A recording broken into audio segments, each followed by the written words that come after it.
अर्जुन कौन्तेय नाम था। अर्जुन का क्या नाम था? कौन्तेय। कुंती पुत्र होने के नाते कौन्तेय कहते थे उनको। प्रथा, कुंती का एक नाम था प्रथा, एक नाम था कुंती का प्रथा, इसलिए उनको पार्थ कहते थे। क्यों? इसलिए उनको एक नाम था पार्थ। तो कहते हैं कौन्तेय मुक्त संग, मुक्त संग होकर के, मैंने आसक्ति रहित होकर के और यज्ञ के लोक कल्याण के निमित्त कार्य करो। लोक कल्याण के निमित्त, उससे तो अपना तुम्हारा पेट तो अपने आप भर जाएगा। अगर लोक कल्याण करोगे तो तुम्हारे भूखे तो रहोगे ही नहीं। चलिए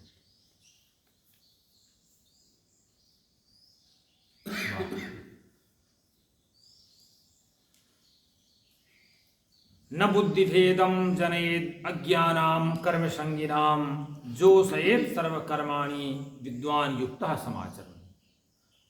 इसके पहले एक संदर्भ ले लें। भगवान ने समझाया कि देखिए, ये नहीं आप कह सकते कि लोक कल्याण के लिए काम कर रहे हैं, आसक्ति रहित होकर कर रहे हैं, अपने लिए नहीं कर रहे हैं, तो हम प्रमाद अवस्था में करें, जैसा बन चले वैसा है। नहीं, कहते हैं जिस तरह से अज्ञानी व्यक्ति, मूर्ख व्यक्ति अपने लिए, अपने स्वार्थ के लिए जिस तरह से जितनी निष्ठा से, जितनी मेहनत से, जितनी लगन से, जितनी ईमानदारी से, जितनी तत्परता से कार्य करता है, ठीक उसी प्रकार से आपको लोक कल्याण भी करना पड़ेगा। ऐसा नहीं है कि ये मेरा नहीं है। नहीं, यथा ब्रह्मा यथा पिंडे तथा ब्रह्मांडे, जो चीज़ पिंड में है वही ब्रह्मांड में है, और जो चीज़ ब्रह्मांड में दिखाई पड़ती है वो हमारे पिंड में भी है। इससे आप लाभ मिल जाता है। तो कहते हैं ऐसा नहीं कर सकते हो तुम कि अगर कोई काम तुम्हें अपने स्वार्थ के लिए नहीं समझ में आ रहा तो कहते चलो कर दो। उतनी ही ईमानदारी से, कोई देखे या ना देखे, देखने वाला कहता है मैं देख रहा हूँ ना, उतनी ही तत्परता से, उतनी ही निष्ठा से आप करिए। ये कहा। कहते हैं और बुद्धिमान व्यक्ति का क्या धर्म है? न बुद्धि भेदम जनयेत अज्ञानाम कर्म संगिनाम जोषयेत सर्व कर्माणि विद्वान युक्तः समाचरो। कहते हैं जो परमात्मा के मार्ग में, परमात्मा के स्वरूप में, पूरी सृष्टि मेरी है, परमात्मा की है, सब मेरी सृष्टि है। कहते हैं भगवान कहते हैं एक एक में मेरी है। तो कहते हैं वो परमात्मा के स्वरूप में अटल जो स्थित हुए जो ज्ञानी पुरुष हैं, उनको चाहिए कि शास्त्र कर्मों में आसक्ति वाले अज्ञानियों की बुद्धि में अश्रद्धा न पैदा करें, उनमें बुद्धि में अश्रद्धा न पैदा करें, और सर्वकर्मा जितने शास्त्र विहित कर्म हैं उनको स्वयं करे। ज्ञानी व्यक्ति का धर्म होता है, ज्ञानी व्यक्ति वही माना जाएगा जो शास्त्र विहित कर्म है वो स्वयं करे, ताकि दूसरे लोग देखेंगे और उसी कर्मों में दूसरे को लगाए। जो शास्त्र विहीन कर्म है उसको न स्वयं करे और न करे, तभी कहते हैं ज्ञानी की ज्ञानता है। ये क्या मतलब हुआ उसका? और देखिए, मूढ़ पुरुष कहते हैं परम मूढ़ किसे कहते हैं? देखना, कहते हैं मूढ़ वो है प्रकृते क्रियमाणानि गुणैः कर्माणि सर्वसा अहंकार विमूढ़ात्मा कर्ता हमिति मन्यते।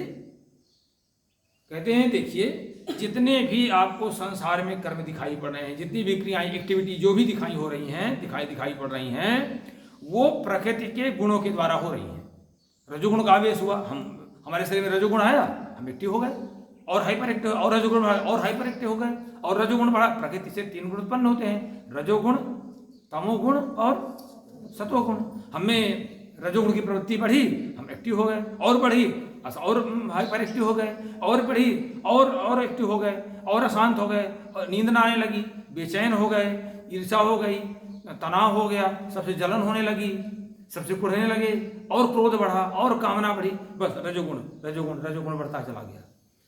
तमोगुण बढ़ा, प्रमाद आया, अरे हो गया, ऐसे है सब। आलस्य बढ़ा, निद्राएं लगी, और बढ़ा, ये गुण और बढ़ गए, ये और बढ़े, और ज्यादा हो गए।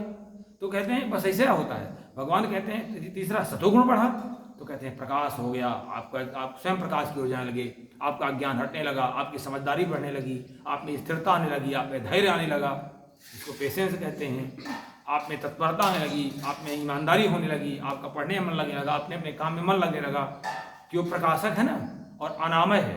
सतोगुण का लक्षण है अनामय है, मतलब विकार रहित है, उसे विकार नहीं होता, वो भगवान के बहुत नजदीक होता है।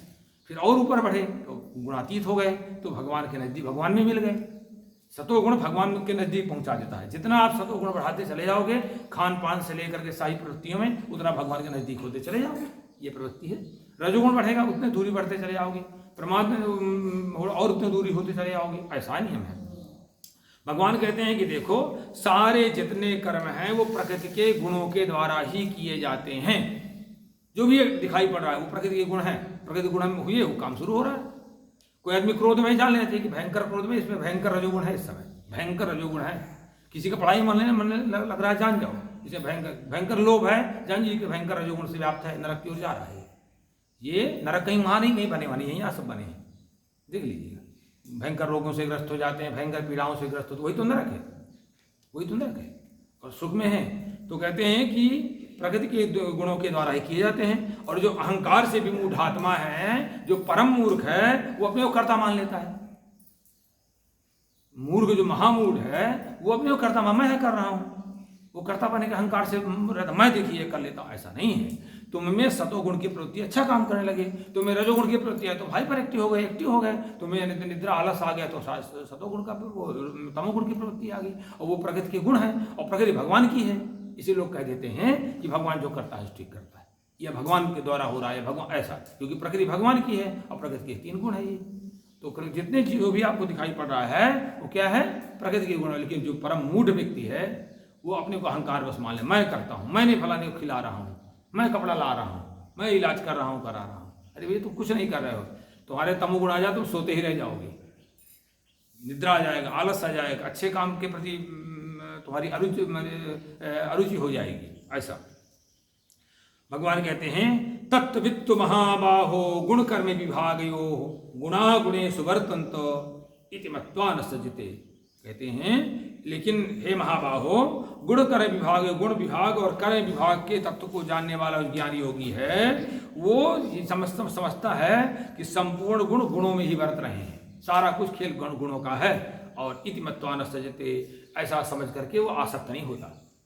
जानता है कि अस्थायी है, अभी तो रजोगुण है, जानता है कि अगर इसमें चिपक गया, मुझे राजपाट मिल गया, हमें वैभव मिल गया, ठीक है मिल गया, लेकिन स्थायी थोड़ी है वो। तो कहते हैं प्रकृति गुण सम्मूढ़ा सज्जन्ते गुण कर्मसु तान कृष्ण विदो मंदान कृष्ण भिन्न विचालयत। भगवान कहते हैं कि प्रकृति के गुणों से अत्यंत जो मोहित हो जाता है व्यक्ति, सब कुछ हो रहा है प्रकृति के गुणों से, लेकिन उसमें भी वो अपने को मान लेता है। तो मोहित हुआ जो व्यक्ति है गुणों में और कर्मों में आसक्त रहते हैं। हाँ, और अकृष्ण विधा मंदान कृष्ण विधा विचालयत, इसलिए पूर्णतया न समझने वाले मंद बुद्धि जो है अज्ञानियों को पूर्णतया जानने वाले ज्ञानी विचलित न करें। कहते हैं जो ज्ञानी लोग हैं वो अज्ञानी को विचलित न करें, उनको भी लगाए रहे, धीरे धीरे उनको ज्ञान के मार्ग में लेता जाए और वो धीरे धीरे मार्ग में हो जाएंगे। ऐसा बहुत अच्छा देखिए अगला श्लोक ठोक कह देते हैं। चलो मयि सर्व, कहते उपाय देखो क्या है, इसका उपाय क्या है आपको। मयि सर्वाणि कर्माणि सन्न्यस्याध्यात्म चेतसा निराशी निर्ममो भूत्वा युद्धस्य विगतज्वरा। भगवान कहते हैं जो भी कर्म करो, मयि सर्वाणि कर्माणि, सारे कर्म मुझको समर्पित कर दो। जो भी आप कर्म कर रहे हो एक आदत बना लो, ये भगवान के लिए मैं कर रहा हूँ, जो भी कर्म करो मुझको शांत में मुझको समर्पित कर दो और ये भावना रखो भगवान के लिए कर रहा हूँ। तो कहते हैं इससे बड़ा फायदा ही होगा। मयि सर्वाणि कर्माणि सन्न्यस्य अध्यात्म चेतसा, आप में अध्यात्म वृत्ति बन जाएगी। और अगर आप में अध्यात्म वृत्ति है तब आप ऐसा कर पाओगे। जैसे जैसे अध्यात्म वृत्ति बढ़ेगी वैसे वैसे प्रत्येक कर्म भगवान के लिए करने लगोगे, प्रत्येक कर्म भगवान का मान के चलोगे, प्रत्येक कर्म भगवान को समर्पित करने लगोगे। तो इससे क्या होगा, निराशी निर्ममो भूता, कहते हैं आशा रहित तो हो जाओगे। किसी से कोई आशा नहीं है, कोई पूरा नहीं कर सकता है, आशा में ही दुख होता है। कहते हैं निराशी, केवल मात्र एक आशा भगवान की, किसी में सामर्थ्य नहीं। कितना रो लीजिए आप, किसी में कोई सामर्थ्य नहीं है, सामर्थ्य तो केवल एक में ही है भगवान में। तो कहते हैं निराशी सांसारिक आशाओं से रहित होकर के, निर्ममा मैं और मेरेपन के भाव से, ये मेरा है, केवल अपने मैं और मेरेपन से मुक्त होकर के, विगतज्वर रहा ताप मुक्त होकर के और संघर्ष करो। कहते युद्ध करो, संघर्ष करो संसार में रह करके, ऐसा है। कहते कष्ट नहीं होगा।